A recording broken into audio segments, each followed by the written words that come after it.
All right, all right, all right. Carnivore Soldier coming at you from Austin, Texas. You made it another week. It's Wednesday. It's Hump Day, and this is the Hump Day meetup. Today, we've got a couple great guests coming in, 3 guests, and we'll be talking about embracing the suck of the carnivore diet. So first, let me bring some people on. I'm going to bring on the first guest, which is Anthony Stewart. Hey, welcome, Anthony. Thanks. Thanks for having me, Larry. Awesome. Go ahead and introduce yourself, Anthony, where you're from, what you're all about, how long you've been a carnivore. Well, my name is Anthony Stewart. I live in White Rock, British Columbia, which is just a little bit out of Vancouver in BC, up in Canada. I've been animal-based for about 2.5, animal-based carnivore, 100% carnivore at times, for about 2.5 years now. And I started a YouTube channel basically to try and not only document my arguably miraculous transitions when it comes to my health, but my physical composition, my energy. So I started this sort of just to document it, and it's kind of grown from there. And now I'm still finding amazing things, that are just still popping up almost, every week, something new I realize that's happened since I've decided to go this way. And that's basically it. And I'm here. Thanks for having me on, Larry. Yeah, cool, man. All right, let's bring Kat on. Katerina, a lot of you guys know her. She's Meat Fueled Living. Kat, go ahead and introduce yourself to the new people. Well, yeah, like you said, my name is Katerina. I am a U.S. Army veteran. I'm currently living in the state of Texas. I just started the carnivore journey in July. So I am a new carnivore, but I was a whole food, plant-based vegan for basically the 13 years prior to that. As Anthony said, the literal turnaround in days that I experienced in just this myriad of health conditions from switching over to the carnivore diet is nothing short of, his words, miraculous. And I also started a YouTube channel initially to hold myself accountable for family and friends that might be watching, and then to get the word out, because I was convinced that there were other people just like me, other women my age, other people my age going through the same thing, and they needed to hear this story.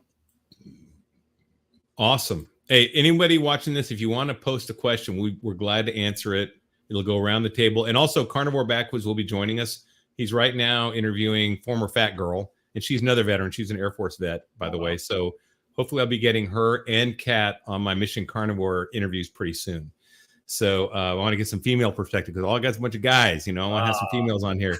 Yeah, both sides of the story here. I know you are. I know you're busy right now, so we'll get you in. So if you have any questions, though, QQQ will make us find it easier, right? So make sure you do that.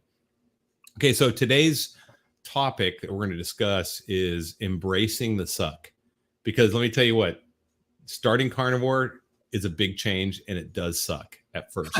So if you haven't done it, or if you've done it and failed, join the crowd. Okay. That's the way it is. I'm going to start with this video. I saw a video of a young buck here, this young guy that had actually said he was going to do it for a week. Well, first off, you can't do carnivore for a week because you're not even fat adapted until probably 6 to 8 weeks. So, well, at least, it can take a lot. Yeah, at least it could be 90 days, right? Yeah. 90 days is when you pretty much are. Yeah. So that was his first mistake. Second mistake is he stuck on it for 3 days and quit. So let's show this video here. Let's just do a show and tell. All right. So here's his video, how it starts. Carnivore diet sucks, but not in the way that you might think. If you thought being a vegan was hard, where the only thing you can eat is anything but meat, imagine doing the exact opposite. There are a lot of influencers out there. Oh my gosh, it's so terrible. It's the opposite. So anyway, that my opinion on this, I'm going to start and just say, the guy is not going to get very far in life if he can't get past 3 days of eating meat. And it sucks, and it's simple, but it's not difficult or hard. You just got to get past that. It's just that people don't like being, people don't like being made in your toilet. People don't like being uncomfortable.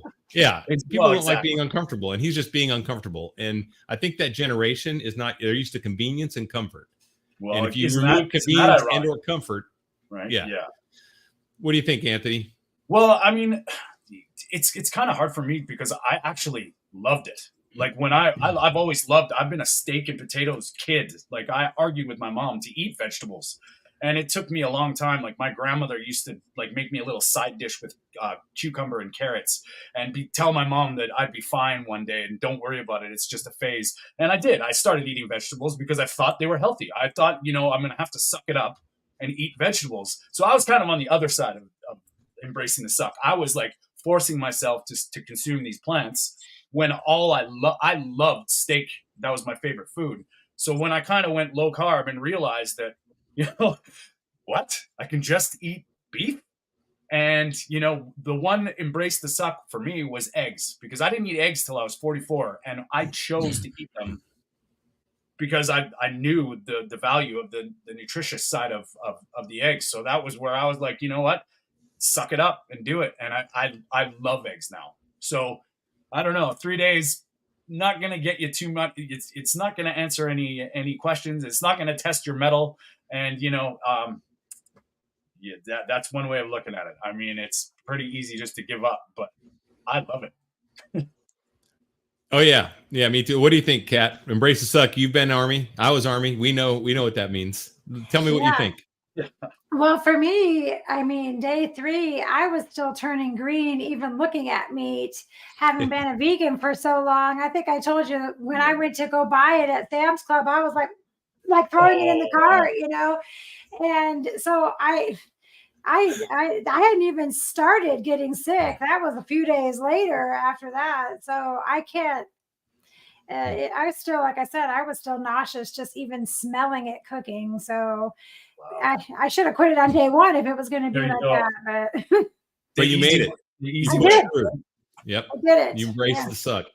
And that's the cool thing is every one of us here went through our own suck that we embraced. And that's what we have, like this brotherhood, sisterhood thing going on.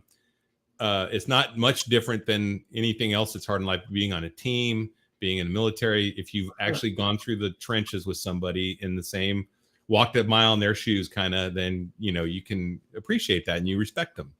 So that's why they're here. That's why I invited these people here, because I respect them because they've walked in what I've done. So, okay, we got a couple comments. I'm going to go ahead and share them. Let's see. Keebla did the same. LOL, started posting updates on TikTok. So this is the accountability thing, I think, that he's talking about. Mm-hmm. During my weight loss journey, started at 850 pounds, down to 510 today. Man, that's awesome. Legit. You lost a whole nother person, not just a little person, a big person. Awesome. Fasting and keto, and finally transitioned to carnivore. Welcome, man. Well done. Hey, Keebla, I would love if you just keep in touch with us and let us know how you keep doing, because that's an awesome story. That's what people need to hear. Like, that's the kind of impact that, like, this, and it's a lot of people, like, when we're saying embracing the suck, like I talk to people and they just don't understand the power that that it's possible. And that, man, that is inspiring to say the least. Amazing. I mean, that's completely saved his life, because at 850 you didn't have very long to go, I'm sure. And I mean, I'm sure you're still going through a lot, but looking at guys like Intentional Carnivore, like Sean, who lost that kind of weight, although he was much lighter, but I mean, I've seen people do it, and I know you're on the path, man. Just keep driving on that path. It's going to get you there. That's crazy. That's amazing, man. That's a great story. Thanks for watching, and thanks for commenting. Yes. People that share like that, that's huge. That makes a big difference when other people can see that there is success out there, right?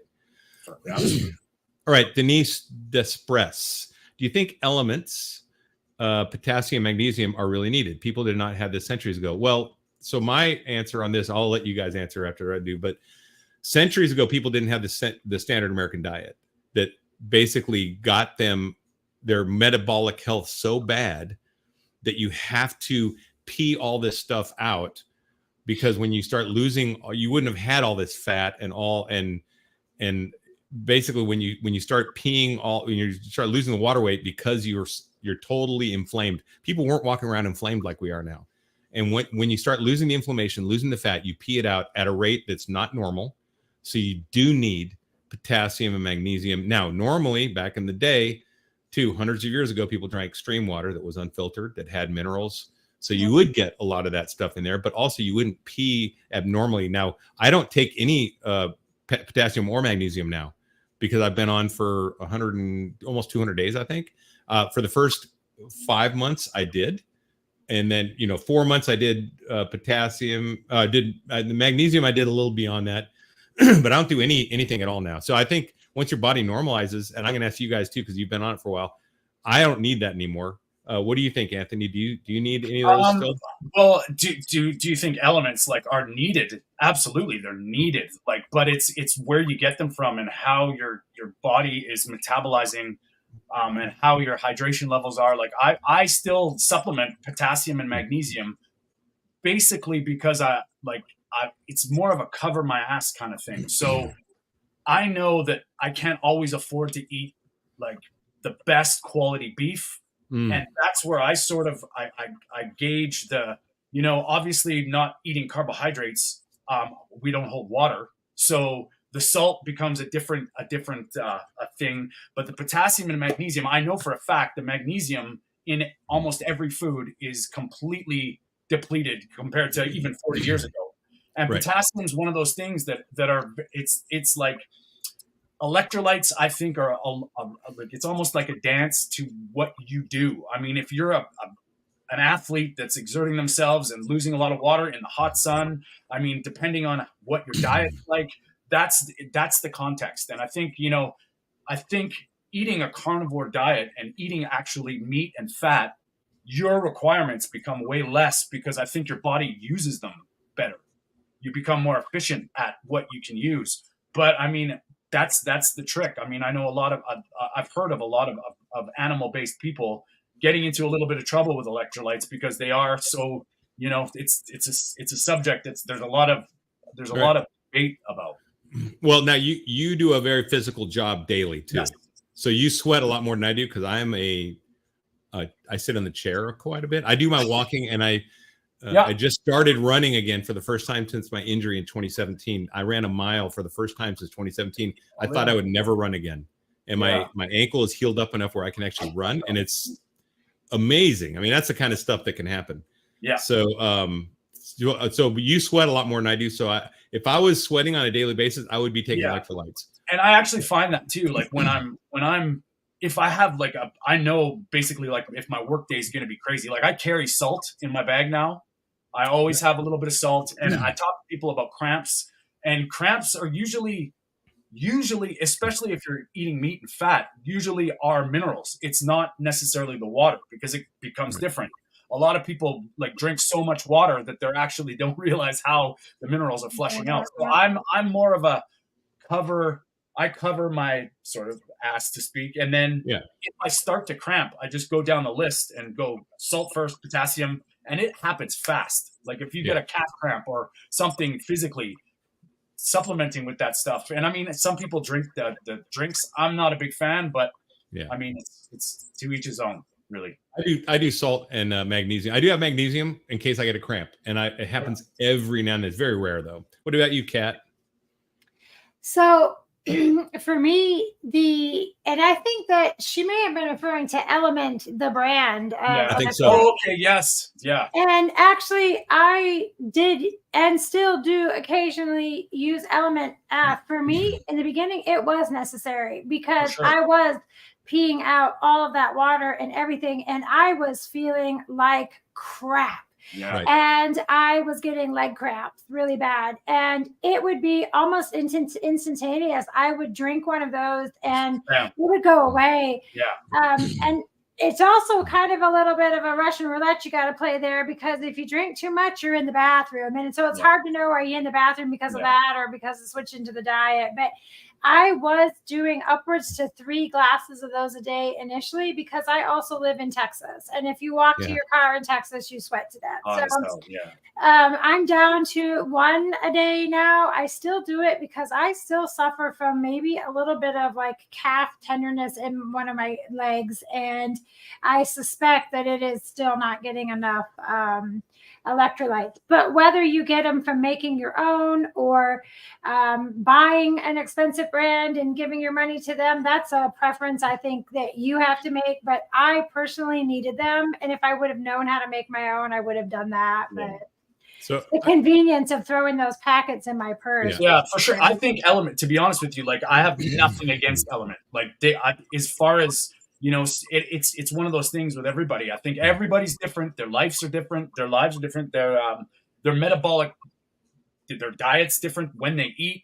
All those things I think are a big deal. And I honestly believe, like in my opinion, that electrolytes are probably a good thing to not be deficient in, as opposed to maybe a little bit more is probably if you're healthy. I mean, there's potassium. Everybody talks about potassium dangerous for your heart. And I think there's a lot of context there. There's a lot of gray. But I think to have your electrolytes, especially when you're starting out, it can be a little tricky. Yeah, and I use salt. That's all I use. Salt and magnesium. I didn't use any of those. I did try. Someone gave me some Relight, which is a cheaper version of Element. Yeah. You want to look, if you can't afford Element and you want that, you can go to Relight, Relyte, I think it is. And that, oh, you got it there.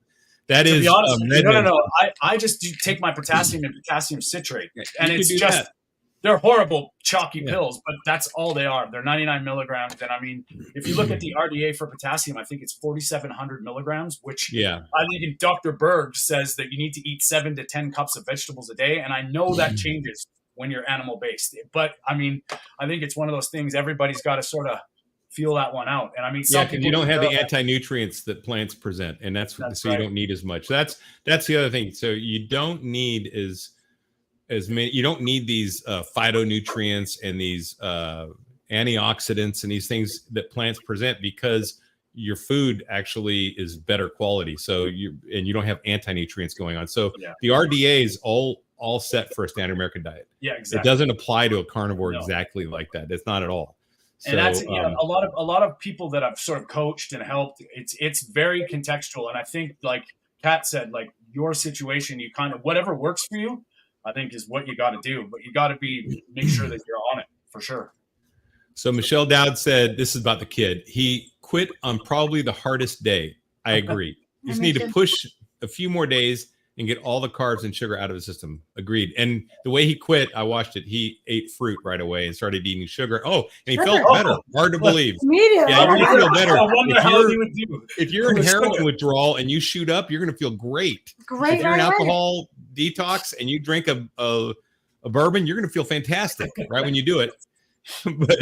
But that's the problem, right? That's it. I mean, for sure. Let's see. We got some more in here. I'm trying to scroll through. What did you guys struggle with most when you first went? Anthony, go ahead and you start. When you first started, what was your biggest struggle? The hardest thing you had that you didn't like, I get the most when you first started, if you can remember back. To be honest with you, the hardest thing for me was thinking I was eating too much, because I was like just hammering back meat, and I was like, this is not right. Like, because all of our lives were programmed to just, eat this much. And, like I was at the time counting macros and counting my protein and carbs and fat. And it's like, it was really, really counterintuitive to like be. And when I first went carnivore, like actually tried it, I was like, how is my body putting away this much meat and fat? And it was insane. I can eat a lot anyway, and I kind of eat only one meal a day now for the most part. But it was really, really weird, because I was just, listening to my body saying, you need more. And it was weird. Like, that was a really hard thing, because I was like, how is this possible? But, I've now gotten to the point where that was probably the best thing in the world, because I eat intuitively now. My body says I'm done, and it's time to stop. And I think that was the hardest thing for me, for sure. I mean, I think I know what Kat's was, being a vegan going to meat, but why don't you tell me? That's exactly. For me, the hardest part was that it was just looking at the meat, smelling the meat, touching the meat, cooking it, any of that, eating it. It was horrible for me. That took several days, and honestly, the only thing that I could really eat was hamburger. And I don't know why, because it smelled horrible cooking, but I at least could do that. Anything else, I couldn't chew it and swallow it. And then I would think the next worst thing for me was being so sick. My body wasn't used to eating meat. And then I was in the bathroom. I didn't have the electrolyte situation figured out. I was sick all the time, but I wasn't going to give up because it wasn't going to be any worse than what I was already living through. Yeah, for sure. Well, that's right. So we got a comment here from Craig Kuntz, and that's iodine is also missing in most foods, and that's true. Because the iodine comes usually from the coastal areas where animals are grazing. You don't know where your cows are grazing or what they're grazing on, so you don't know if you're getting enough iodine, or if you eat fish or shellfish will have iodine. So it's always good to supplement. Sea salt too, in Himalayan pink salt. I think that's what actually makes it pink. Might be. Yeah. So it's always good to supplement though. So I use the dropper with the Ludens, I think it is, the iodine, and I put 2 drops in. And here's a tip, guys. Iodine tastes terrible. It does. You can put it in coffee, or if you're not a coffee drinker, you can put it in sparkling water and you won't taste it at all. Oh, that's cool. The bubbling totally masks it. You taste like just regular Topo Chico with 2 drops, tastes like Topo Chico with no drops. Especially the twist of lime Topo Chico. Oh, I don't do the twist of lime, but I mean, if you do, I just like it plain. I like bubbly water, so I'm not. I think, to be honest with you, I think a lot of minerals are in our food. Like that's a really good point. I mean, it's not just iodine. I think a lot of the trace minerals, and I mean, when you look at some of the podcasts about the soil quality, and that, I'm sorry, but it's from animals. Like, we need animals. We need the circle of life to do it. And I think that damaging our soil for anything is horrible. Yeah, and the cows and animals have salt licks. I don't know if you guys have heard of a salt lick, but we have a barbecue place out here called Salt Lick. But the cows actually get their minerals into their body by licking salt. I mean, it's pretty normal. It's a natural thing. Okay, we got another one. How would the carnivore diet affect someone with no gallbladder, I wonder? It actually does work well. There's several doctors on YouTube that have addressed this directly. I know Dr. Chafee has. And also Dr. Berry has, that you can do it with no gallbladder. And I know people personally who do it with no gallbladder. Yeah, so I mean, I think a lot of it has to do with your bile function, right? And if you can keep it like a detergent and not really sluggish, I think you got a better shot. But I mean, that is probably a question for more. So what happens is the gallbladder stores bile that the liver makes, and the liver can make a certain amount per 24-hour period. Okay. Yeah. Now, if you don't have a gallbladder, you can actually, there's like where it can, I forget what they call it, but it can make a little pocket that holds some of that. Okay. That sometimes happens when they take your gallbladder out, where you still have extra bile. Yeah. Other than that, if you slowly adjust to eating fats, your liver will upstage and basically make more bile faster. But you will get to a point where you can't make any more bile. Yeah. And that's when you have to limit your fat intake. You'll know right away because it'll start coming out at the wrong end. So your fat will. And then the other thing you can do, they can take ox bile if they want to. But, for sure. So that would be something that it does work though. And you got to learn your body and figure out how it works. That's what you have to do. What did you have to say, Anthony? No, I just, bile salts, ox bile, like that would be, for sure, to help for sure. All right. Let's see. What about you? Did you have anything you want to add to that, Kat?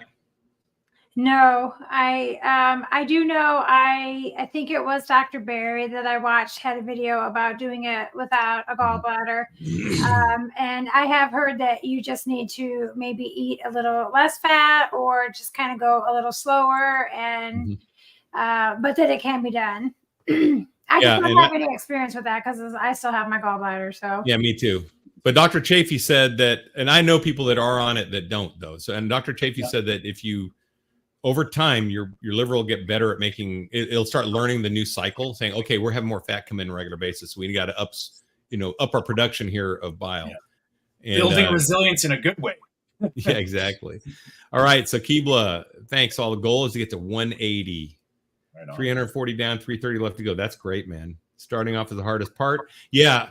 So I'm going to say that starting was the hardest part. The first 30 days was the hardest part. And then every day gets easier to stay on it, I think. Once you get your new, because what happens, I talk about this in my resilience training, is you get new, you basically set your why and then set goals to get to that why. The why has to be big. It can't just be losing 15 pounds because you'll quit, or can't be doing it for a week like this kid was doing because he quits immediately, because that's not a big why, right? Just to find out what happens. If you set just a big why, like, yeah, if you set a big why, like I want to be there for my daughter's wedding or whatever, you know, I want to be there to hold my grandchild one day, whatever. I mean, it's huge whys, right?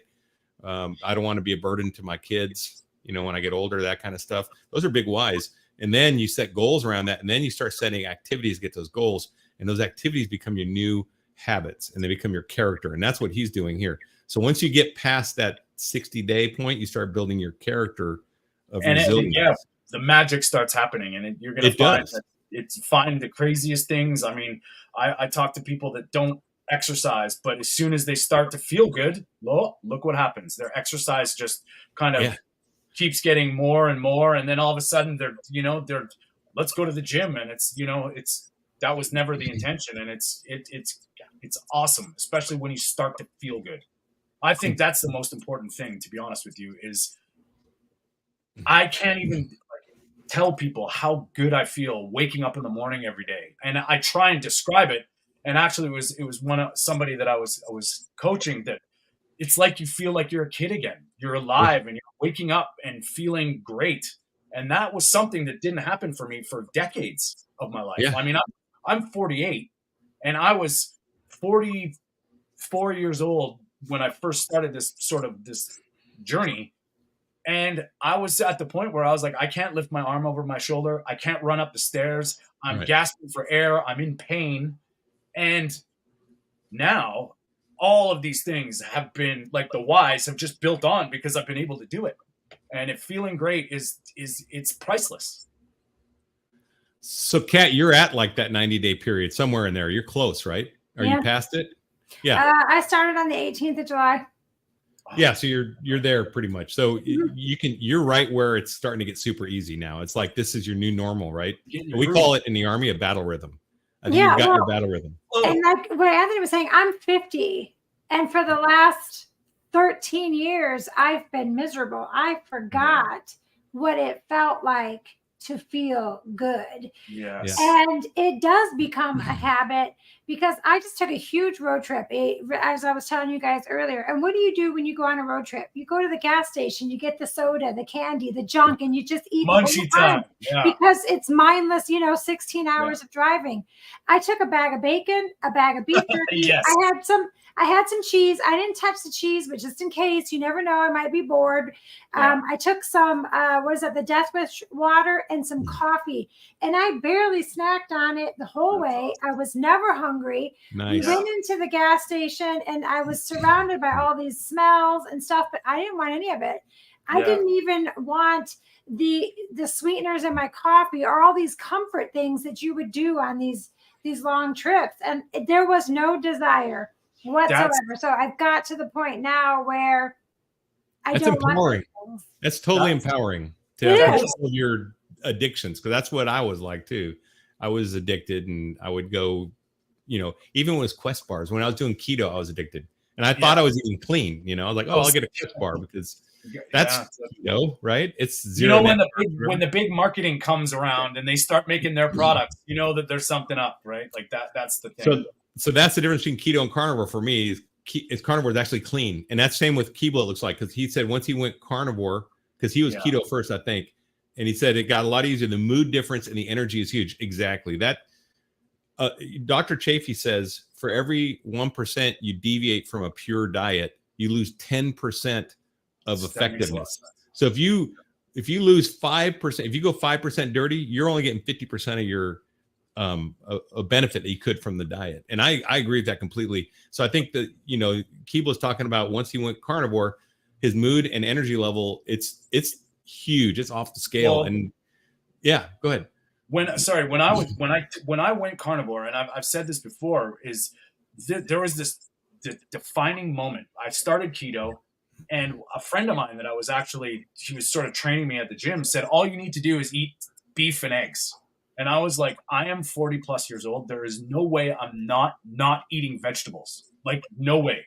Yeah. This was imprinted in my brain. Yeah. Well, cut to when I decided, because I mean, I was on that, like, what do I do fence? And I was like, well, I'm going to try this carnivore diet because it makes a hell of a lot more sense than going vegan, which that was kind of the crossroads. Cause I knew I was like, I was going to try and embrace the suck and do something a little hard. And when I went carnivore, because I'd already been low carb, the energy, but things just like amplified. Like, it was crazy. Within 30 days, I was getting abs. And I mean, I wasn't really working too hard. And this is something for me. I've always been like that stocky, short, kind of fat kid, not obese, but always. And now I've got abs at 48 years old, and it is 100% because of carnivore, because I've been eating meat and fat, for sure. Okay, Charger Mopar, the 40-year carnivore, doesn't use salt and add electrolytes. And that's the thing. I think once you get your body into the new normal, unless you're doing some endurance stuff, you probably don't need to add salt. I know Dave Saunier, and he's on here. He does endurance rides where he rides 100-mile bike rides. He probably needs to add electrolytes. But any athlete would, even if you're on a standard American diet, you'd have to add sugar and electrolytes if you're doing that, if you're, So I think, I think that's great. Let's see. Wonderful answers. Thank you so much. I was thinking of the brand Element. Yes, I'm a nurse, so listening to my body. That is huge. Okay, so I want to jump off on this really quick. So listening to your body, this is a skill that you're going to have to learn, because if you've been on the standard American diet, your hunger signals are completely broken because they have you on an addiction cycle, and it's scientifically designed. Watch my video on the 13 ingredients in French fries from McDonald's, you'll see. So they've designed this diet to get you addicted, and it makes you always be hungry, always be eating. Just like Kat was talking about, when you're driving, you're always munching, munch all day long. And that's not normal. People and animals in the wild don't do that. They look at the bliss point. They do. They study the bliss point, and that sugar film talks about it. That sugar film talks about the bliss point. So there's a bliss point. They actually scientifically get to the bliss point, and when they bring you to that point, you have to keep eating. And it's not your fault. It's by design. It's to make them the maximum amount of money. Yeah. So once you've gotten off, and it takes, Kat's right in that point now where she's at 90 days. That's about what it takes. Then you start understanding your hunger signals, and you can completely listen to them, and you understand what's an emotional trigger and what's actual hunger. Exactly, yeah. And then you start eating whenever you're hungry, eat until satiety, and you're eating high fat, high protein foods with zero carb or low carb. And that just works. So Denise, glad we could help with those answers. And I'm glad it makes sense to you. Dave Saunier says, make your own. It's easy to do. There's a lot of recipes online to make your own. If you don't feel like buying Element. And also there is the less expensive version, Relight, Lyte, I think it is. And that's on, you can get that on Amazon. That's by, that's Redmond, isn't it? It's not, what's that? Isn't it Redmond? Redmond makes it. Yeah. But it's on Amazon. You can get it on Amazon. It's Redmond salt. Yeah. All right. Let's see. Dave Saunier. That's why I love carnivore. Just eat meat, repeat. Don't worry about macros. Yeah, okay. That's the thing. That's the other thing I hated about keto was I was like counting my macros just to make sure I was getting not too many carbs. And in this, you just eat to satiety. You stop when you're full, And I mean, that's funny because people look at me and go, well, are you crazy? You haven't eaten? Like today, I had yoga this morning. I went to work all day. I'm going actually to a yoga class after this. I haven't eaten. I'm fasting today because I was just like, I do this every once in a while, but I mean, my energy is fine. Like 100% I'm not hungry at all. I could eat right now, but if I did eat, I would eat until the satiety signals. And it's so liberating not being controlled by your next meal, your next break, your next gas station, it's wild. Yeah. And that's something like that. The new people, the new carnivores that are just starting out, like this just gets easier and better, and you start to like get into your groove, and then you run the show, and that's amazing.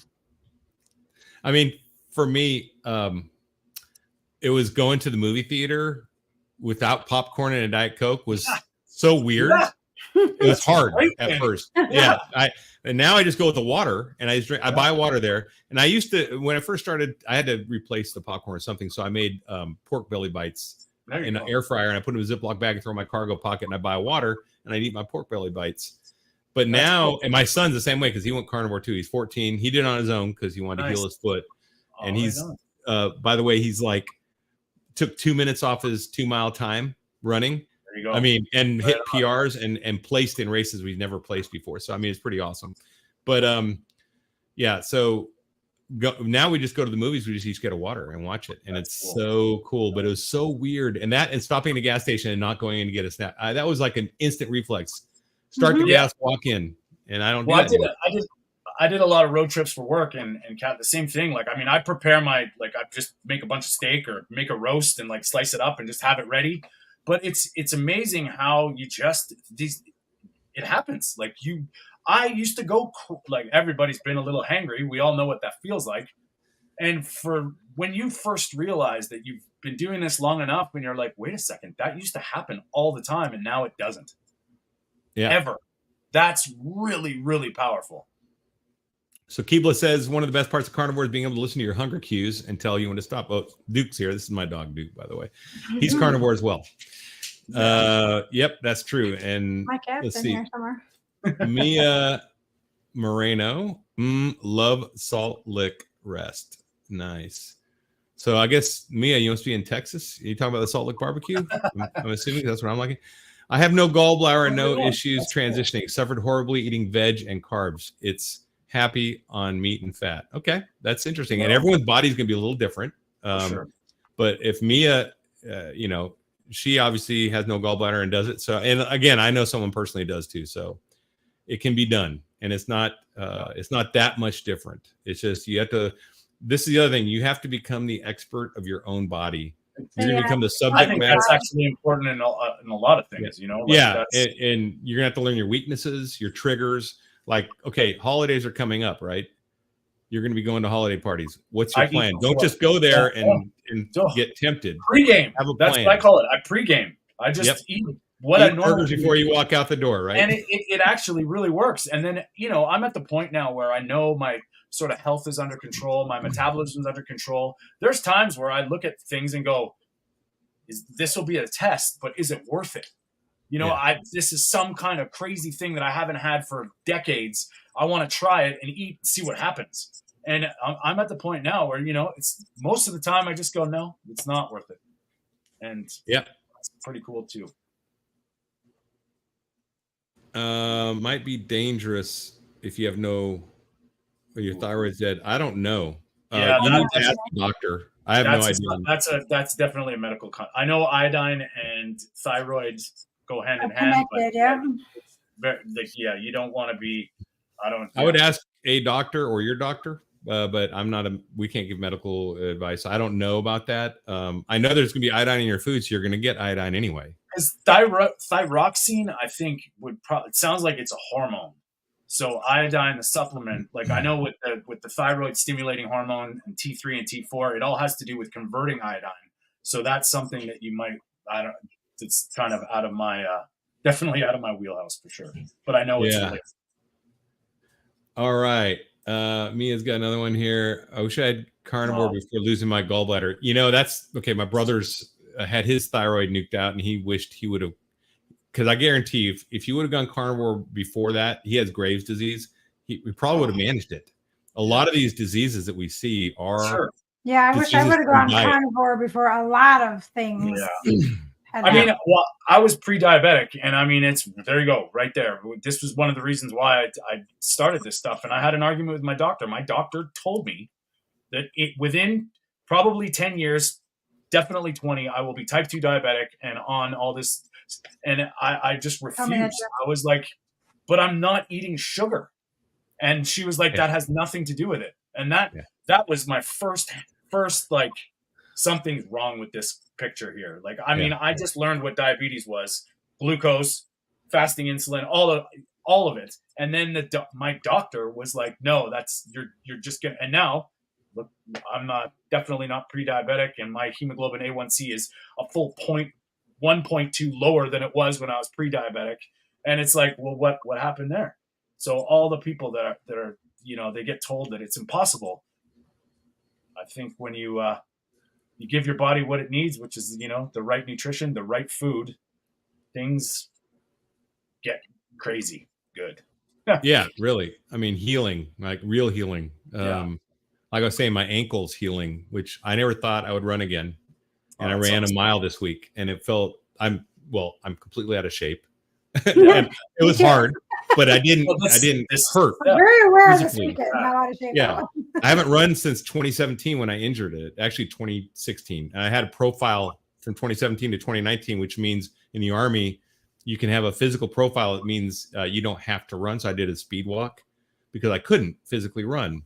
Yeah. And I thought I'd never run again in my life, other than I did some sprints and I could run very short distances. But now I did sprints and my ankle didn't hurt at all. And I thought, well, let me try it out. And I ran a mile and it didn't swell up. I wasn't limping. Normally, like an hour after, I'd be limping and like favoring it. Chronic systemic inflammation. You know what I mean? Yeah. When you take a bite out of that one, craziness happens. Yeah. Once you take your whole body's inflammation level down, all of a sudden it starts repairing everything. That's what I'm finding. I also noticed, like, I have a way higher pain threshold. Like, it's just, I get, if like something kind of naggles me or I get tinged at work or something, like, I just heal fast. And that's most likely what it is. It's the inflammatory reaction isn't nearly as severe. All right, guys. We got Carnivore Backwoods in the house. What's up, John? Oh, I'm so sorry, but we got stuck on the live with Nicole. She should be popping in here to chat, but Okay. I apologize for being late, buddy. No problem. We're just talking about, we're answering questions now, but we've been talking about embrace the suck. But getting past the first week or two and how everyone needs to do it. And everyone's going to be a little bit different, but once you get past it, pushing through it to day 30, 60, 90, and that's when everything starts changing completely. So, Gerard is starting the Dr. Chafee next week, eating until meat doesn't taste good anymore, going to use a 73-27 ground beef. That's a great way to go. I mean, if you stick to it and you really give it, your all. So what I did when I started mine, I like to say I did the Cortez thing and I burned the ships. I cleaned my pantry out. So there's no cheating. It was just going to be meat. And I did it because I said, hey, either this thing's going to work or it's not, but it's not going to be because I didn't put maximum effort in. It's going to be because it's a scam. And I'm going to test it by being 100% pure and see if it works. And it worked. So it's not a scam. If you do it right, if you do it strict, Gerard, you will see big differences. Yeah. Okay, let's go through the dairy thing. Anthony, why don't you start? We'll work with you and go to Kat and then down to John. Do you do dairy? And if so, how much and what kind? I'm not opposed to dairy, but I think it's very kind of, it's one of those contextual things that it's, I don't necessarily think pasteurized, homogenized milk is probably that good. Whether it's bad or not, it does come, with some carbohydrates. So there might be some context there. If I drink milk, it's whole, not homogenized, so the fat chunks float in it. I mean, I was lactose intolerant for probably, through my 20s and 30s, and now I don't have a problem at all with any lactose. It's weird how that happened. I mean, I would eat butter and things would be just going right through me. So dairy for me, if I could, because I know it's illegal in Canada, I'm not sure how it is in the States, but raw dairy is a big no-no. And I don't even know if we can share cows to buy a cow and do it that way, because I know that I've heard about that. But I would have no problem personally with raw dairy if I could get it.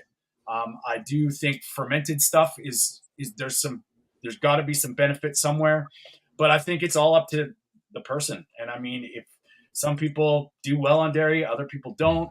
I mean, I do believe it comes from animals, and I think it's a lot better than most of the stuff that's in our supermarket. So it's kind of up to you. I like really good cheese that's real, that's fermented proper.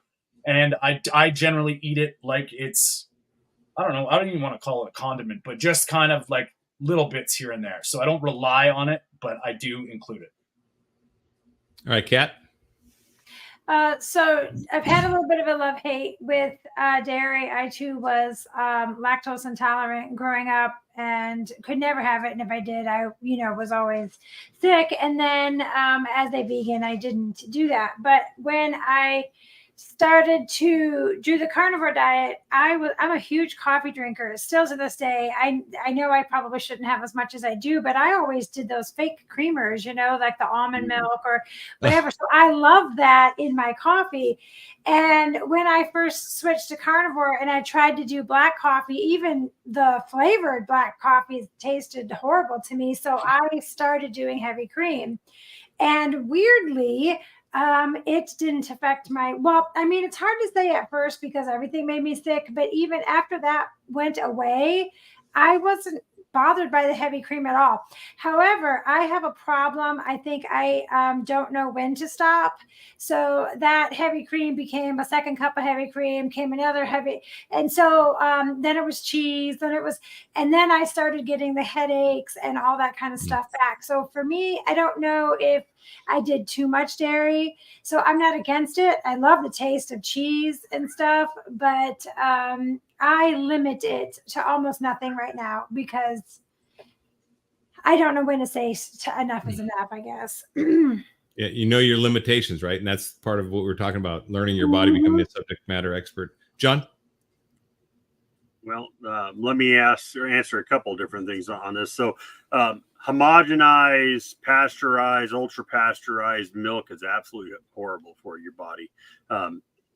They take a product that's made, and if you looked at the fat molecules of milk under a microscope before it's homogenized, they're round little balls. They're like little bitty BBs, and your body can actually absorb that and process that.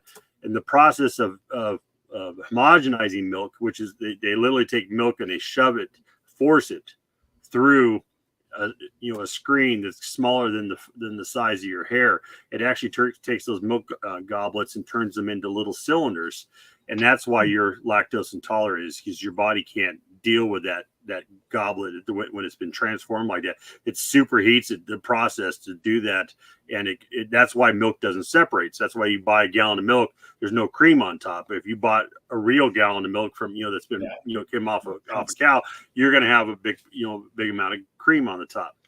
And so that's where sugar or lactose intolerant comes from, is because your body just can't handle it. My mom is lactose intolerant, but she can drink raw milk all day long, every day. It won't affect her in a bit, which also explains why you can drink heavy cream, because heavy cream doesn't have that same process. That's why it won't affect you like milk will. So there's just some things I want to throw out there, and I could bore you to death with that subject because I've been dealing with that for years. But the fact is I don't drink dairy or I don't drink milk, but I do have heavy whipping cream in my coffee. I do limit myself to 2 cups of coffee a day, and they're decent sized cups. Here, where's my camera? There it is. So I do have my 2 cups of coffee every single morning. Only thing I put in is heavy cream. I do like regular cheese on my hamburgers. Occasionally we'll sprinkle some cheese on some eggs or something, but that's the extent of my dairy, of course, and butter. I consume a lot of butter. Me too. Yeah, me too. So that's where we're at. But you have to understand, we're the only what's the word I'm looking for here? We're the only creature on the planet. Species, there's the word I'm looking for. We are the only species that drinks another species' milk.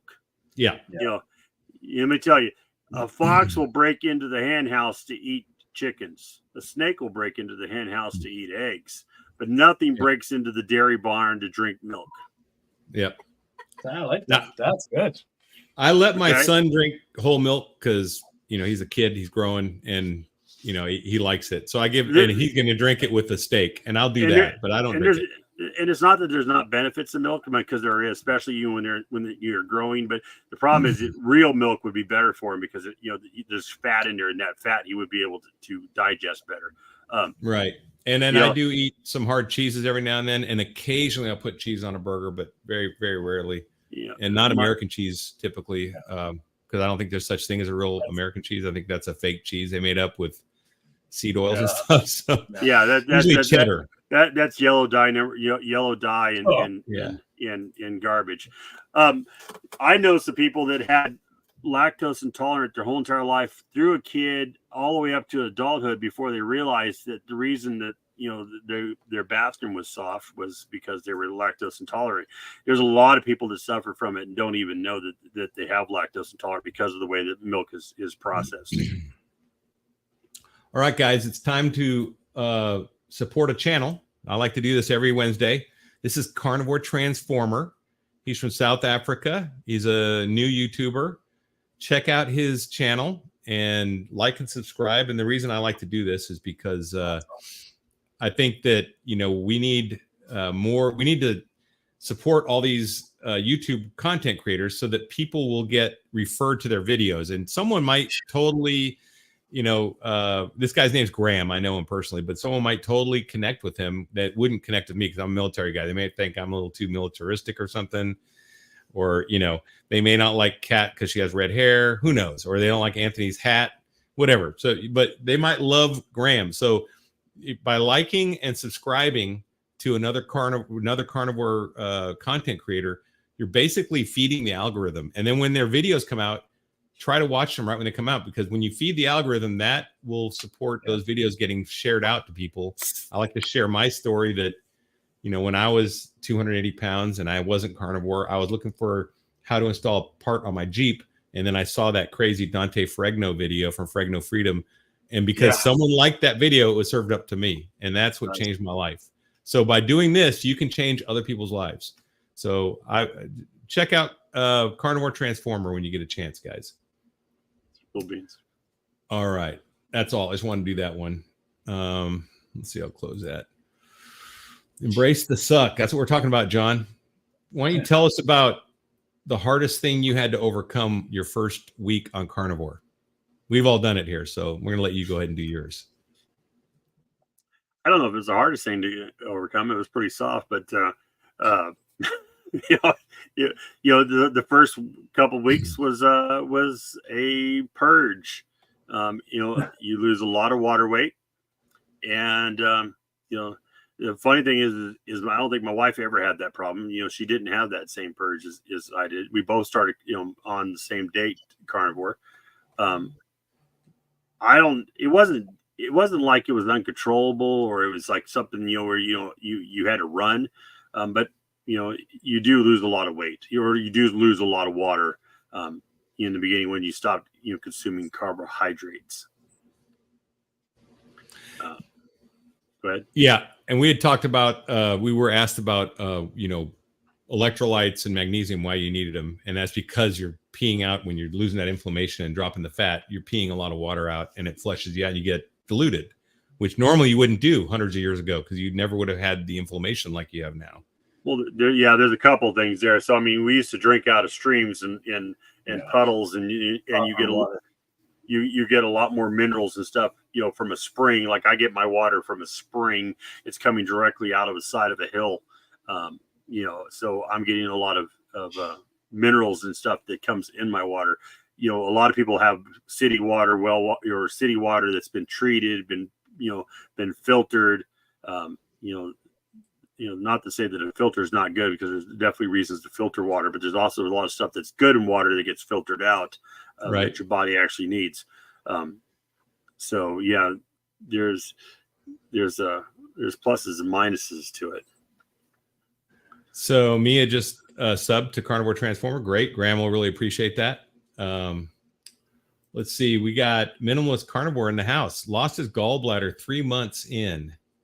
So it looks like he was 3 months into Carnivore and lost his gallbladder, but it was not from being on Carnivore. Okay. So it's just happened to happen when he was on Carnivore. He was out of shape and started to be used. If you guys haven't checked out Minimalist Carnivore, and actually all the carnivores here too, they're content creators, make sure you check out and subscribe and like and check their videos out. Again, we're trying to get this message out to as many people as we can. This is a grassroots movement. Everyone recognizes, if you don't recognize, you need to start looking into it, that, the FDA in America and whatever's in Canada and whatever's in Australia and Europe, it's all the same. The food and drug, basic, it's the industrial complex is running everything. And the only way we're going to change dietary guidelines and our food supply is from a grassroots effort. And we have to do that from the ground up. And this is how you do it. So liking and subscribing is actually driving that process. It's getting more and more people into this message that's out there so they can start questioning things like we are, right? Like, hey, why is it again that everyone's got diabetes now and we've had this food pyramid for 30 years? You know, it doesn't make sense. And cancer and all these other things. Okay, maintain purity. One would think that if you just spent 40, 50 years of a diet system, that we should have some results from it by now, I would think. We do. Instead of everything going like this. Yeah, I mean, this is the healthy eating after 40 or 50 years. I mean, somebody should be healthy, right? But you know, unfortunately, it's the complete opposite. So it's not a far understand or stretch of the imagination to realize, I think we need to stop the bus and turn it around. Yeah, we do have results. They're just not the good ones, right? We got the bad results. And we're all the lunatics, the ones that are trying this extreme radical thing and feeling amazing. Okay, raw farms sell raw dairy products in all states. So down here, on Canada, it's illegal, but up down here, you can find them local. I don't think they can cross state lines, but I think you can buy it locally. Also, I've had goat milk, and it's pretty good. It kind of has a little aftertaste of like goat cheese. And I understand that. Now, is that homogenized, John? Do you know? What's that? Goat milk? I don't know if it is, but it tastes great. And there's no lactose intolerance, I guess. I would say not normally. It depends on where you're getting it from, but I would say that it might not be, but I'd have to look at it. And as for all, that's not 100% true. I know that in Nevada, you couldn't sell raw milk to anybody. You couldn't give raw milk away without violating the law. Wow. So yeah, that's the milk thing. Let's see. Dave Saunier says Minimalist Carnivore, great channel. I agree. So when I started my carnivore journey, he was one of the channels I watched and loved his delivery and style. And actually, to be honest, when I started my carnivore journey, I was not even looking to be a YouTuber at all. I never ever thought I'd be. I don't know about you guys. I never thought I'd be a YouTuber. Never planned to. I just wanted to do carnivore, and then but the message is so strong. Oh, come on, Larry. You know that was your life ambition right there, to be a YouTuber. This YouTube channel has been around for 4 years because I shared home movies with my family, and then I'm a drone pilot, so I used to fly and do videos for realtors, and so I don't have any like public videos. And then I did also one video that my son shot when he was in a film school. For my shot of my dog, he made a little film and we posted on there, so the neighbor, the neighbors and the family members could see it. But so learning how to talk to a camera like this, which is so weird, well, not anymore, but it was really weird when I started, was completely alien to me, completely foreign. But yeah, but Minimalist Carnivore's got a great channel, got a great delivery, good messaging, very clear and easy to follow. So let's see, and he's saying thanks. And oh, by the way, Minimalist Dave Saunier, he was interviewed by me. He's a veteran Navy Chief Petty Officer, and I interviewed him on my Mission Carnivore series, which is a series of videos that are dedicated to military veterans and first responders on carnivore. So Dave's one of the interviewees on that. He's a great guy. Okay, so I'm not seeing any other questions. You guys got any more questions? Go ahead. I'm just going to go ahead and really quick show you the video that I started this with one more time because it was kind of hilarious. But the guy, the kid the reason I got Embrace the Suck was because this guy here, let's see, share screen. All right. So we're going to rewind it here. This is the guy. Diet sucks. But not in the way that you might think. You thought being a vegan was hard, where the only thing you can eat is anything but meat. Imagine doing the exact opposite. There are a lot of influential. So this guy basically tried it for 3 days and quit because it sucked. So it's kind of funny. But I think it's indicative of what a lot of people, they want to have instant results without paying a price, right? And there's nothing in life that way. Everything you do in life that's going to matter is going to have a price. Being in the military, being an athlete, homesteading, raising children, having a career, all of it's going to have a price. And carnivore does have a price. But the good news is you get through it really quick. If this guy would have done 6 weeks, who knows what his life, I mean, at his age, he could be, you know, a superstar athlete or something. I mean, you never know. I mean, when they're young like that, I can't imagine what I would have been like if I would have found this in my 20s. Me too. Because I'm 57. I mean, I'm an old dude. You know, I started this when I was 56. And it's hard. I can't imagine. What do you guys think? Can you imagine what you would have been like if you started, Anthony?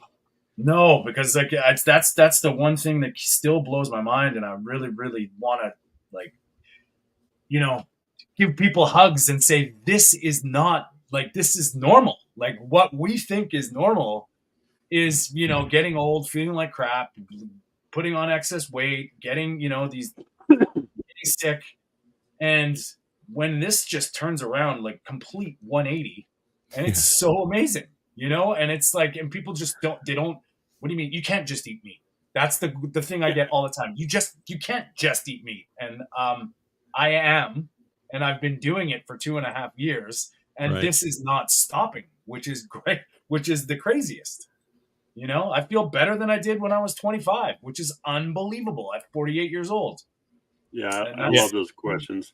I mean, I'm 57. I feel like I look like I'm in my 40s. A lot of people tell me, and I feel like I'm in my 30s. This is literally my hot tub time machine. So, literally, I actually found it. And we'll eat it. All right, Kat, what do you think? What do I think? Well, I tell you what, I'm 50, and like I said before, I forgot what it felt like to feel good. And that's why I started my YouTube channel. One of the reasons was because I want to be able to tell somebody younger than me that they can do this, because if I would have been doing this when I was in the Army, I would have been like the high speed, you know, or, you know, in my 20s, I would have just been all that and a bag of snacks. And it just makes sometimes me very frustrated that I didn't discover this sooner and wasted all of those amazing years of my life. And now I'm trying to get the message out so other people aren't going to do that and, you know, live the rest of my life feeling like a 20-year-old. I don't know what I look like. I am 50 though, but I certainly don't feel like it. That's for sure. I feel like I could go back in the Army right now and be a better soldier than I was when I left. And I think when I left, I was planning to stay longer, but during the workup to a mobilization, I just checked out. I'm like, mentally and physically, I'm done. I have my 20-year letter, so I popped smoke, and that means I left. I'm like, I was like, I'm done. But I think if I would have had this, I would have stayed in. I would not have left, and I would have had a better career. I know 100% better career. How about you, John? Go ahead. No, Anthony, you had something to throw in? Well, I work with a bunch of 24, 25-year-olds, and I run circles around them. And it's not because I'm in shape or better shape. They're eating, you know, they're like, we have this little donut franchise in Canada, Tim Hortons, and they're eating these Tim Hortons snacks. I know Tim Hortons, great hockey player. Yes, he was. And it's that I just look and go, like it's unbelievable. Like the difference in the energy, the difference in the will to work. It's unbelievable. They can't go 2.5 hours without going, I need to eat. I'm hungry. Oh my God. It's unreal. What do you say, John? So, 3 days. It's hardcore. Wow. Yeah. The poor guy. My son did it. My son did it. He made it. He's still carnivore. So my 14, I'm seeing Minimalist has his 14-year-old. I'll talk to you about that because my son went and he took 2 miles off his PR on 2 minutes off his 2-mile PR. And he's actually starting to place races. I mean, he has lost 10 pounds and is way faster in soccer and running and has much more energy. So it works. And he's 14. So go ahead, John. So my thoughts on it are this. I mean, this younger age, and you know, I don't think there's a lot of younger age in this chat, so they're probably not going to offend too many people when I say this, but they don't want to work. And I think about it, I'm like, maybe if these guys actually had a good, healthy diet, maybe that would have changed some of their work ethics, because this generation, just doesn't want to work. And I mean, 3 days. I mean, he gave it a whole 3 days. Oh, there's the wife moving through. Sorry. I mean, he probably gave his, he would have gave a game on his Xbox at least a week before he decided to switch off to something else. But he gave the carnivore diet 3 days and then made a video about it. That's and about how bad the diet is. He doesn't even know.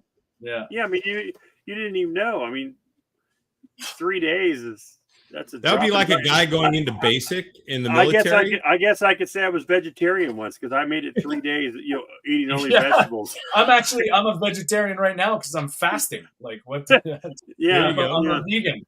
It would be like a guy going into the army in basic training and dropping out in 3 days and talking about how bad the army is. They have no clue. Still be at the map station. Yeah. Or it'd be like saying that I'm a Marine after I've been in for 3 days, and I got kicked out. Yeah. You're not. Yeah. You're not. You don't even know what you're talking about. Minimalist is 60. Yeah, he doesn't look it. You can see his videos. He is young looking guy. So Dave Saunier is 62. And he's doing the 100-mile bike rides. This guy's a stud. Awesome. Let's see. Eating this way since 15. Charger Mopar has been doing it for a long time. Dave Saunier said pop smoke, LOL. Yeah, so in the Army, when we pop smoke, it means we're retreating. It's a smoke screen. And I was chemical when I started, so I actually did pop smoke, which Chemical Corps does smoke screens in the Army, like when we do river crossings and stuff. Let's see. SoCal Surfer, man, I wish I could make the change and make it stick. Okay, so the secret behind making the change and making it stick is having a big enough why.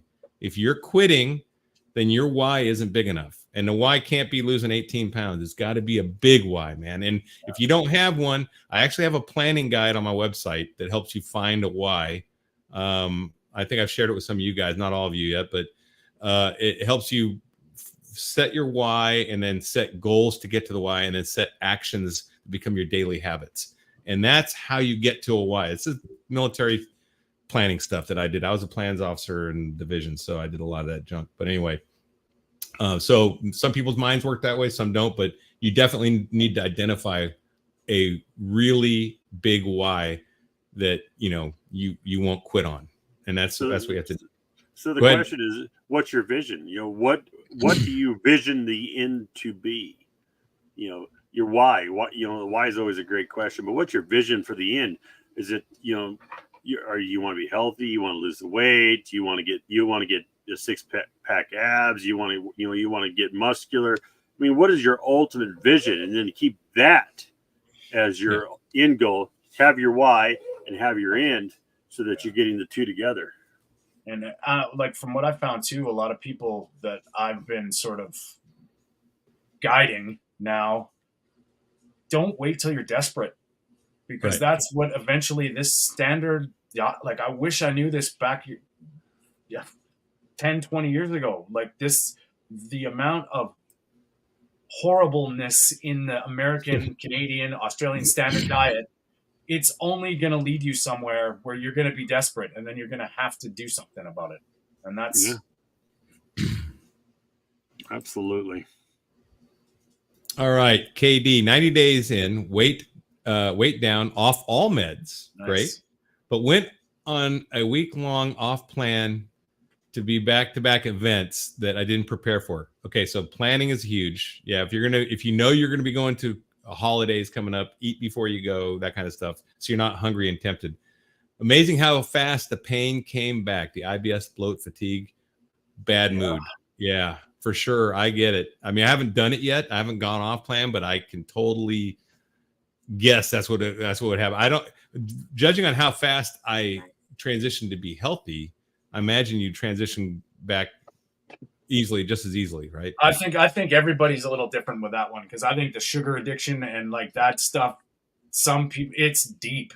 And I mean, some people probably never ever get over it. I mean, the sugar addiction is a real thing, and it's when you kind of get off track, it can haunt you pretty good. I think. I mean, look at that. She's off all meds, man. That's amazing. Yeah, I mean, I don't know what meds they were, but still, when you get off the meds, I mean, you know you're on the right track. And when you go off, I'm sure you probably, that's disappointing. But here's the deal: that's where you build resilience, right? That's where you get back up on that horse like you never. And you'll learn, right? And you learn your weaknesses. This makes you stronger because now you know, like it's that thing, man. Is it worth it? And now you know what can happen. It can happen fast. You learn your weaknesses and you know what caused that. So to go back and analyze, like why did I fail back then, and what can I do to prevent that in the future? Maybe it's bringing your own food, or maybe eating before you go, whatever it is. But planning ahead for sure. Hey, Larry. Yeah, hey, Larry. At 9:14, there's a short girl. A former fat girl, saying hi. Oh, there you go. Yeah, nice. What's up, former fat girl? We call her short girl. How's it going? She's cussing me out right now. That's how it's going. Oh, nice. Let's see. Kay, did you learn from this? That's the big thing. Yeah, you have to learn from it, and that's part of being a carnivore too. Is it's a skill set of becoming a carnivore, learning your body, becoming the subject matter expert, learning your limitations and weaknesses, and building up proper, boundaries, barriers to protect yourself. And that's what you have to kind of do. Let's see. Anyone else want to chime in on that? Oh, I think I tell people all the time, like it's, you fall off the horse. What did you learn? Because you know what? That's the big thing. If you're going to have some kind of sugar binge or some kind of cheat and you don't feel as good, you better be learning. And if you can take that as a win in the grand scheme of things to get you more motivated, that's amazing. Yep. After a couple of days off plan, pains really do come back. Yep. Lost 20 kilograms since mid-February. Not record breaking, but I'm an old girl. That's great though. I mean, you're trending the right direction, right? So you get back on the plan and the plan works and you work the plan.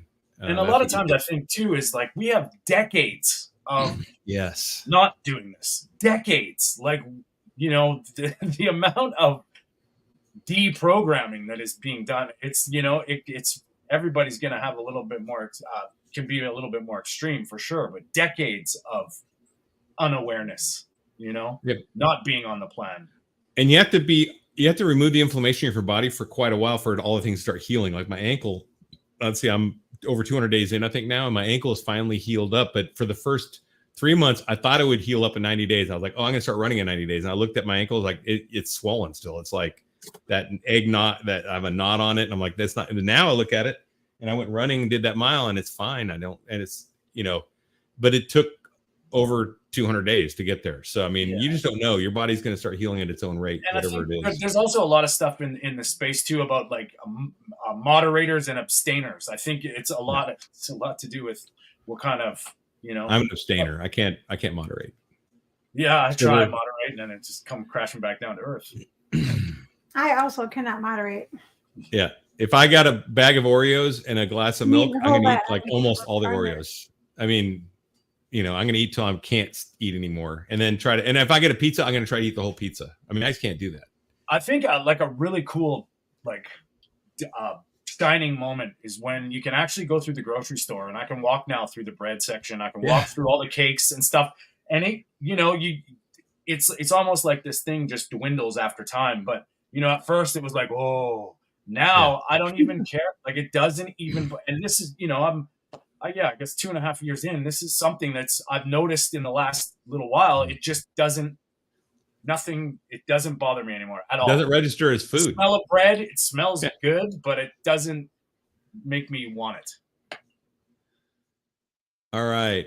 Triple bypass 250 and have been for years, cycling 5,000 a year and surf. Damn sugar crap foods. Yeah, you shouldn't be 250 if you're doing all that, I assume. Take one bite. It's like an alcoholic. It is. It's exactly like an alcoholic. In fact, it may be even more addictive than I alcohol. would say, like for sure. It's very difficult. I have an easier time not drinking than I do, if I was on sugar. Because I could stop drinking, and I did many times while I still ate the other stuff. But okay, minimalist says he gives people a ton of grace on eating the way they used to. It's hard to break old habits. That's true, and that's kind of like my planning thing that helps them is you set those actions that if you do actions every day, they start becoming habits, and the habits change your character. So that is it takes time and work. It's not something you can just build. And same with being resilient. You can't read about being resilient. You have to actually experience getting knocked down and getting back up and learning and getting knocked down and getting back up. And that's part of the process. So for sure. Addiction sucks. 60 years old. Yeah, it does. And it's super strong. SoCal Surfer 69, great job. Cyclist here myself. Yep, Dave Saunier is a long-term cyclist. Minimalist, I know back almost 4 years ago, looking back today, eating bad is not going to be much in the long run. You have to learn from it. Yeah. Okay. Oreos and pizza are disgusting. I didn't think so. And Me neither. Wow. I like Oreos and pizza, and I'm not going to eat them because I know they're poison, but I do like them. And that's another point you just made, Larry, too. Like, I mean, once you start realizing that it's poison, that changes a lot of in your brain. Like that, when you when you find out how bad these seed oils and vegetable oils, and the most amazing thing is there's still arguments about how good they are out there, which is unbelievable. But and that can be a pretty good motivator when you realize it's poison. Yeah, me too. Good morning, all. Cast Iron Carnivore, how's it going? Good morning. Good morning. Where are you from? Must be Australia or something. Be morning. KD, realize I have healing to do. Thought I had a lick. 60 years sad. 10 miles in the woods, 10 miles out. Okay. Yeah, you just have to learn from your behavior and learn from your failures, and you'll figure it out. I mean, just keep driving. Don't beat yourself up. Just figure out what went wrong and figure it out. Let's see. One of the actions you mentioned, Larry, yes, big time. You have to be accountable to yourself and learn from your mistakes. Yeah, that's what it is. So everyone makes mistakes in every aspect of life, relationships, work, whatever. Just be accountable. Say, okay, that was a mistake. Identify it and figure out what caused it. Do root cause analysis kind of, and you don't have to be all engineering and stuff like I am, but figure it out. This is what happened and this triggered it. And I don't want that to happen again, so I'm going to avoid that. What do you think, John? You got any triggers that you have to build barriers around or anything? Not really. I'm a moderator. I can. Are you? I could eat something today and be completely fine tomorrow. But there are things that I've ate that have caused me, issues. So I'm going to have to be watching. Like we went to Gatlinburg last weekend, and we went and were taste sampling some wine, which was fine. But then they had a slushy that I drank some of, and the next day I had joint pains everywhere. Wow. And I put that to the sugar and stuff that was in that slushy. Oh yeah. But it took 2 days for it to clear up. So wow. It's just it all comes down to the person. The thing I think about me, when I look back at it, is I didn't consume a lot of sugar intentionally. There's a lot of sugar that you consume unintentionally that's in a lot of foods out there. But I wasn't a big sugar person in the first place. So when I went carnivore, it wasn't as huge of a step for me as some people who might be consuming a lot more carbohydrates, sugars, or be addicted to them. I wasn't binging on sugar, even before I started the diet. So it was, I didn't, even like candy and stuff, I just never really had a desire to eat a lot of it. That's my son. He's a moderator. He'd go trick-or-treating, and then I'd end up throwing almost all his candy away because it'd be in his room. He wouldn't eat it. And he'd just eat like a couple pieces. So I'm not that guy. I would eat that all up as fast as I could. Okay. Dry mouth. Anyone have dry mouth on this? Sometimes I go where I need more water than others. I guess I have a little bit of a dry mouth, but not all the time. It depends where you're at. If you're just starting, I don't know if you've been doing this for Maybe a while. that to be honest with you, that looks like it could be some kind of mineral thing too, right? Like if you're drinking that much water and you're not. It could be salt. It could be minerals. Maybe add salt. Drink more salt. But yeah, you might have to tweak your body a little bit in your diet just to see if adding minerals might help, or maybe an element tea or something. One of those things. Mineral water. Spring water. Don't get the purified water if you buy bottled water. Get some mineral water.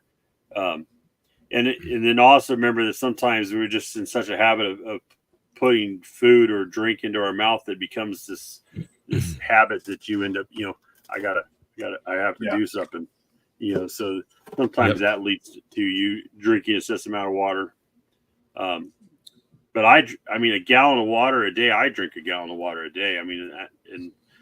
Throughout the day, I will definitely consume a lot of water because that's all I drink other than my coffee in the morning. I don't view that as an excessive amount at a gallon. Now, if you're drinking gallons, that would be something. So Cast Iron Carnivore is watching from England. It's 2:21 a.m. I have to check that. Cast Iron Carnivore, are you a YouTuber as well? Do you make content, or are you just a viewer? I'm curious. Let me know. I think you're a YouTuber. I think I've seen your channel, but I'm not sure. Okay, Dave Saunier, keto breath. I didn't really get it bad. I think I got it worse on keto than I did on carnivore. I don't think in carnivore I got it. Did you guys experience it? No, I think I felt like acetone a couple times when I was doing a pretty deep keto, but I didn't really get bothered by it.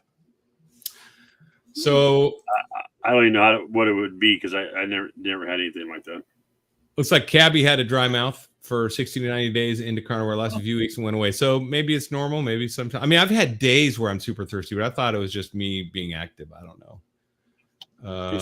It could be purified water versus mineral water, just getting some minerals and stuff in your diet. So I drink sparkling mineral water, and I also drink still mineral water. I drink something called Liquid Death, which is from the Alps, the Austrian Alps. Yeah, and I drink Topo Chico. We have something in Texas, 1877, which is actually a Texas mineral water from a local spring. So that's not filtered, and it's going to have like a lot of minerals there. Or it is filtered, but it's going to have lots of good minerals in there. The Topo Chico twist of lime. Yeah, it tastes just like a Sprite to me without the sugar. Yeah, I just drink the regular. And then, like I was telling him, John, I don't know about you, but if you put your iodine, if you're supplementing iodine and put it into a sparkling water, you won't taste it at all. Even just plain, it doesn't taste at all, because normally it tastes pretty crappy. It does. It tastes like iodine. Yeah. Yeah, I don't like iodine, but I put it in those drinks, and then I can drink them, no problem. Tastes just like it smells. Channel 1 month and 2 weeks into carnivore. Oh, yeah. Okay. I remember. Now I remember. Yeah. So I think, actually, I think we're going to do some kind of collaboration in the future with Cast Iron. So cool. Yeah, I remember that now. All right, good deal, man. I do a live every Sunday at 1:00 p.m., which is like 5 or 6 o'clock in England. So if you ever want to jump on the Carnivore Live, shoot me an email at carnivorebackwoods@gmail.com. And, I'll get you lined out for one of our upcoming carnivore roundtables, and we'll talk about your channel and everything that's going on. Yep. I'm on that a lot of times. And it's a good roundtable, a lot of good discussion. So that's really all I got, guys. You guys got anything you want to talk about to close out the session? Anthony, we'll start with you. Got anything you want to share, or what's going on this week, or about your channel? For all the new people that are just starting this stuff, man, this is real.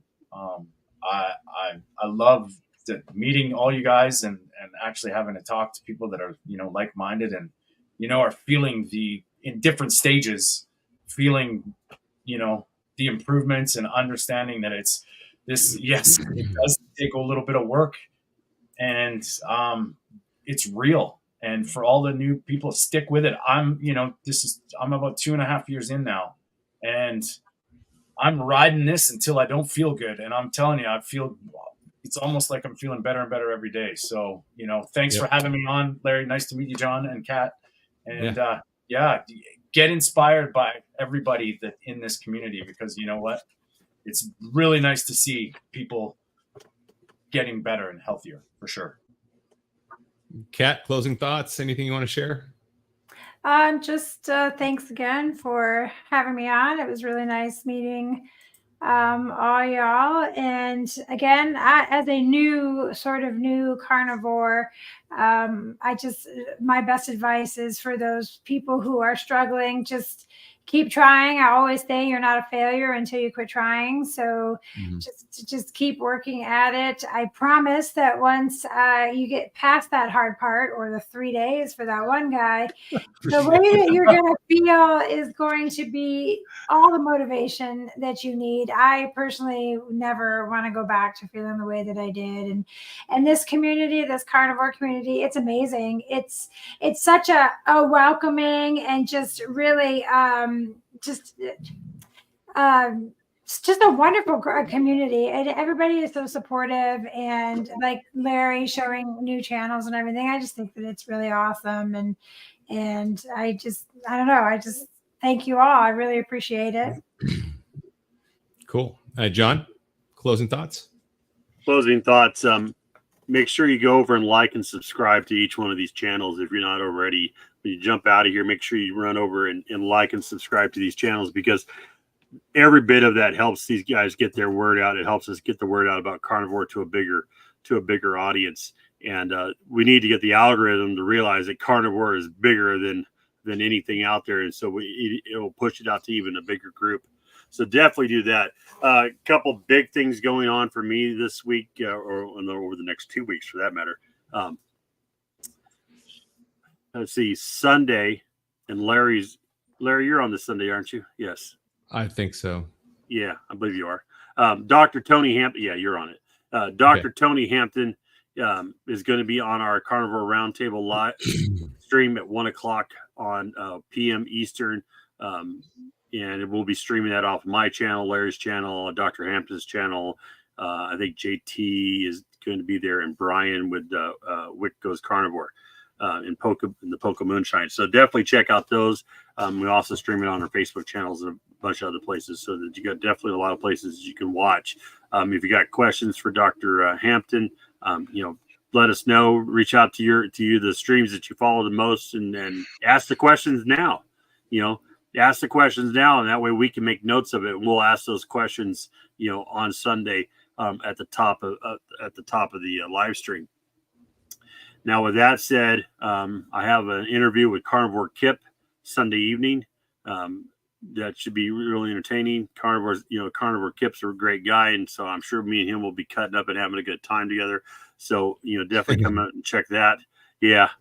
And then the following week on the 21st, I'm going to a meetup here locally with Dr. Wiedemann and some other carnivores here in the Knoxville area. So that's gonna be fun to go do. We're gonna have that going on, and I'll try to do some videos or something to back up off that. And then the 22nd, Carnivore Roundtable, 1 p.m. I'm having Dr. Robert Kiltz on the Carnivore. And so that's, he's going to be there to answer questions. He's a carnivore doctor. He's a fertility doctor. He's an amazing guy. You get up at 5:00 in the morning. He's got the Kiltz Power Hour. It's like 1 hour of just like amazing energy. So, anyways, Dr. Kiltz will be there.